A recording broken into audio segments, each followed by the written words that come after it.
श्रीमद् भागवत महापुराण प्रथम स्कंद 15वां अध्याय। अर्जुन द्वारा यदुकुल का संहार और श्री कृष्ण का परम धाम जाना सुनकर पांडवों की हिमालय यात्रा। वे रोते रोते युधिष्ठिर के चरणों पर आ गिरे। युधिष्ठिर जी को नारद जी का कथन स्मरण आ गया। उन्होंने अर्जुन से द्वारका का समाचार पूछा। अर्जुन तेज से रहित और शोभाहीन से हो रहे थे। उनका मुख कमल सूख गया था और वे बड़े शोक के मारे आंसुओं को रोककर कुछ बोल न सके। युधिष्ठिर अनेक प्रकार की शंकाएं करते उनसे बारंबार कुशल प्रश्न करने लगे। तब आंसुओं से भरे गदगद कंठ से मित्र श्री कृष्ण जी के शोक से संतप्त अर्जुन बड़े भाई युधिष्ठिर से बोले, महाराज क्या कहूं, बंधुरूपी श्री कृष्ण जी ने मुझे छल लिया। उन्होंने देवताओं को भी आश्चर्य कराने वाले मेरे तेज का हरण कर लिया।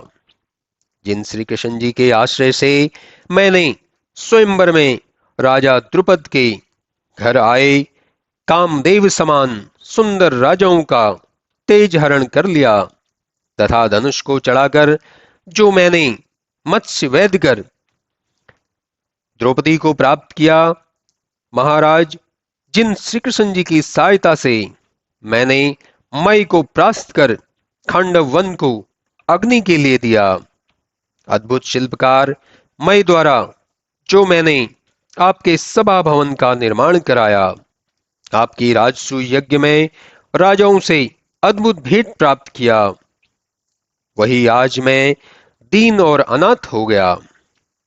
हाँ, ये वही भीमसेन है जिनमें 10,000 हाथी का बल था, जिन्होंने श्री कृष्ण जी के तेज से यज्ञ के लिए राजाओं के मस्तक पर पैर रखने वाले अत्याचारी जरासंध को मारकर राजाओं की बेड़ी छुड़ाई थी और जिनके पराक्रम से ही उन राजाओं ने आकर आपके यज्ञ धनादि में सहायता की थी।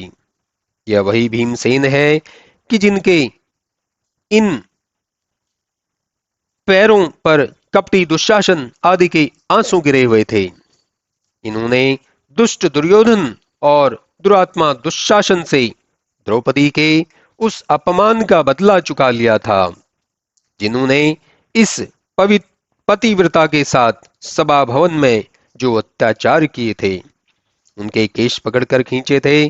तब मैंने या भीमसेन ने यह जो कुछ किया, सब में जनार्दन श्री कृष्ण जी की ही कृपा और सहायता थी। भला वे कृष्ण जी हमारे कैसे हितैषी थे, जिन्होंने हमारे वनवास के समय दुर्वासा के आने पर अतिथि सत्कार के लिए उन्हें पराजित कर भली भांति लज्जित किया।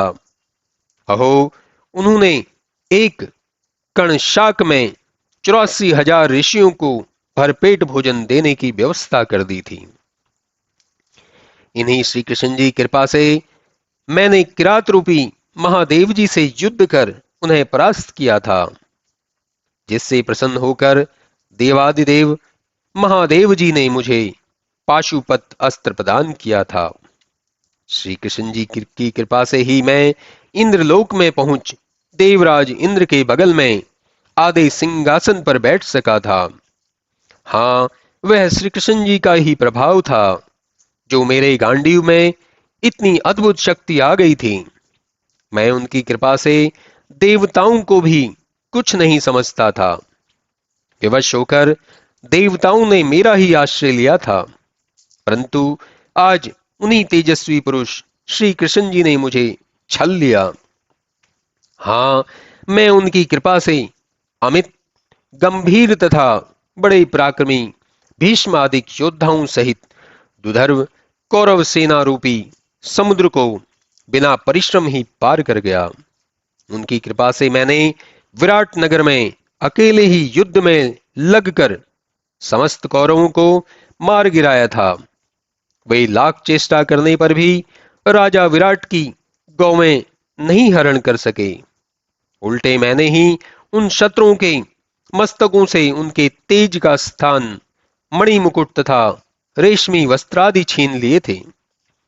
महाभारत के युद्ध में मेरी रक्षा करते हुए जिन श्री कृष्ण जी ने आचार्य द्रोण और शल्य की सेनाओं में जो उनके वीरों के आयुर्बल और पराक्रमण को हरण कर मुझे विजयी बनाए थे, आज उन्हीं श्री कृष्ण जी ने अपनी दृष्टि मात्र से मेरा वह सब कुछ हरण किया, जहां वे श्री कृष्ण जी मुझे अपना दाहिना हाथ समझते थे और जो मैं उनकी कृपा से द्रोणाचार्य, भीष्म, कर्ण, अश्वत्थामा, शल्य, जयद्रथ और वाहिक आदि राजाओं का मान मर्दन करने में समर्थ हुआ था, वही श्री कृष्ण जी की, जिनके चरणों की भक्ति करके मनुष्य आवागमन से मुक्त हो जाते हैं।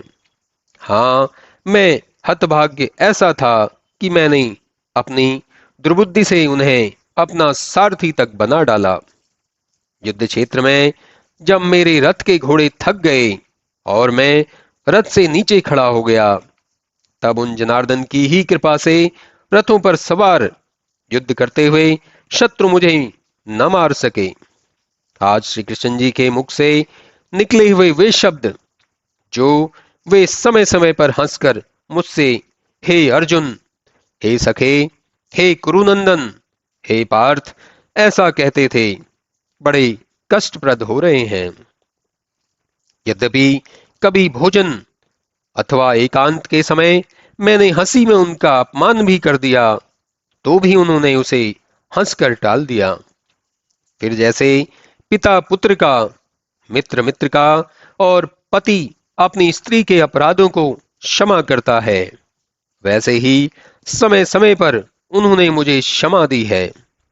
परंतु हे राजन, आज उन्हीं पुरुषोत्तम अपने परिसखा श्री कृष्ण से रहित होने पर मैं सर्वथा ही निर्बल हो गया।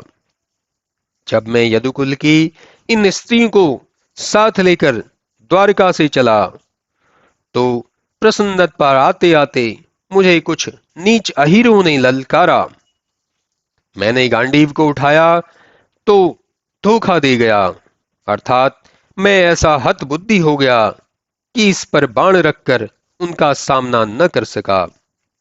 यहां तक कि मैं प्रयत्न करके भी इस पर परतंचा न चढ़ा सका।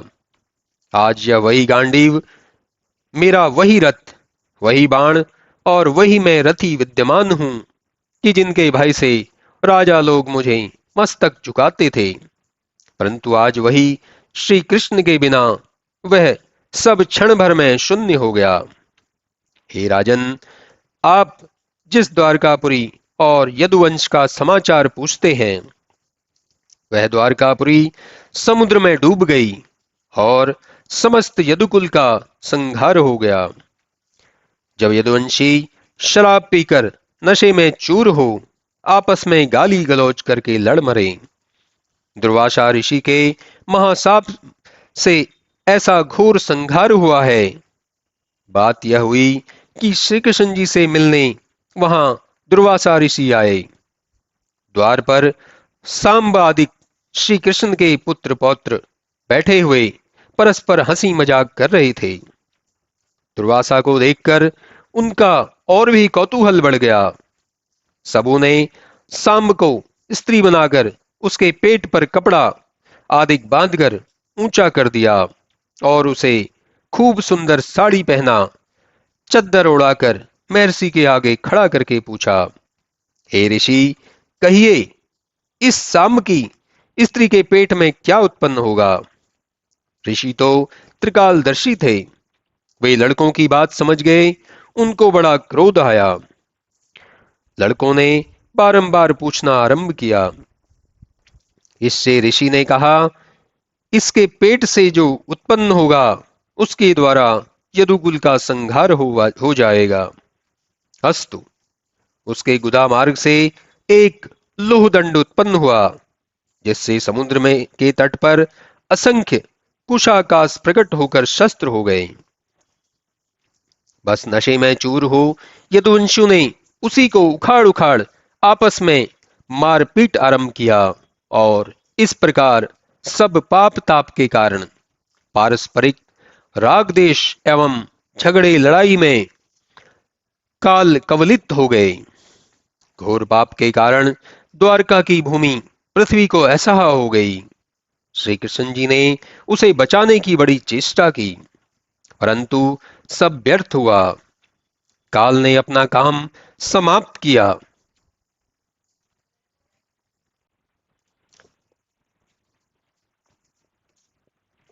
उस संघार से अब केवल 4-5 व्यक्ति शेष हर गए हैं। प्रायः यह भगवान की लीला है, जो परस्पर में सबको लड़ाकर प्राणियों का नाश और पालन करता है। हाँ, उस समय श्री कृष्ण जी ने मुझसे जो वचन कहे हैं वे अब मुझे तीर की तरह चुभ रहे हैं। युधिष्ठिर से ऐसा कहते कहते श्री कृष्ण जी के ध्यान में निमग्न अर्जुन चुप हो गए। तब महाभारत युद्ध के आरंभ में श्री कृष्ण जी ने उन्हें वेदांत गीता की शिक्षा दी थी, उस पर विचार करते हुए वे जीव ब्रह्मा की एकता पर आकर संशयहीन हो गए। तब अर्जुन के मुख से यदुकुल का नाश और श्री कृष्ण जी की परम धाम यात्रा का समाचार सुनकर युधिष्ठिर ने भी अपने लिए स्वर्ग जाने का विचार स्थिर किया। सूत जी कहते हैं, हे शौनक, जिस दिन श्री कृष्ण जी ने अपना शरीर त्याग कर बैकुंठ की यात्रा की, उसी दिन अविवेकी लोगों के अधर्म का हेतु कलयुग वर्तमान हो गया। तब निश्चय रूप से कलयुग का आगमन देखकर धर्मराज युधिष्ठिर अपने भाइयों सहित स्वर्ग जाने के लिए उसी समय तैयार हो गए। उन्होंने अपने पौत्र परीक्षित को पृथ्वी का राज सौंप दिया। तत्पश्चात मथुरा में सूरसेन के स्वामित्व में ब्रज का अभिषेक किया। फिर प्रजापत्य यज्ञ करके अग्नियों को आत्मा में आरोपण किया, जिसमें उन्होंने अपने सब वस्त्र और आभूषण आदि त्याग दिए। इस प्रकार वे ममता और अहंकारहीन हो सब बंधनों को तोड़ मन और वाणी को प्राण में लीन कर अपान वायु के द्वारा मृत्यु को शरीर में लीन कर लिया। फिर वे वीर वल्कल धारण कर भोजन रहित हो केशों को छोड़ मौन व्रत धारण किए सबने अपेक्षित जड़ उन्मत्त और कानों से बहरे बनकर महात्माओं के समान घर के बाहर निकल हृदय से परम ब्रह्म परमात्मा को धारण किए हिमालय की ओर उस उत्तर दिशा को चल पड़े, जहां जाने से फिर लौटना नहीं होता। उनके पीछे पीछे उनके सब भाई और पत्नी द्रौपदी भी साथ चली।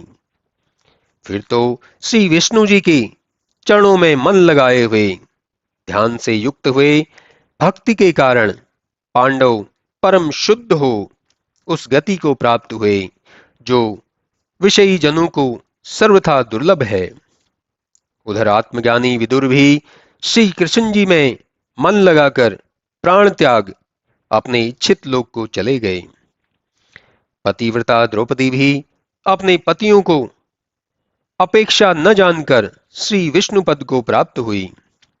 जो लोग श्री कृष्ण जी के प्रिय पांडु पुत्रों की इस अति कल्याणकारक तथा पवित्र स्वर्ग यात्रा को प्रेम सहित सुनते हैं, वे श्री नारायण विष्णु जी की भक्ति को पाकर परम सिद्धि को प्राप्त होते हैं।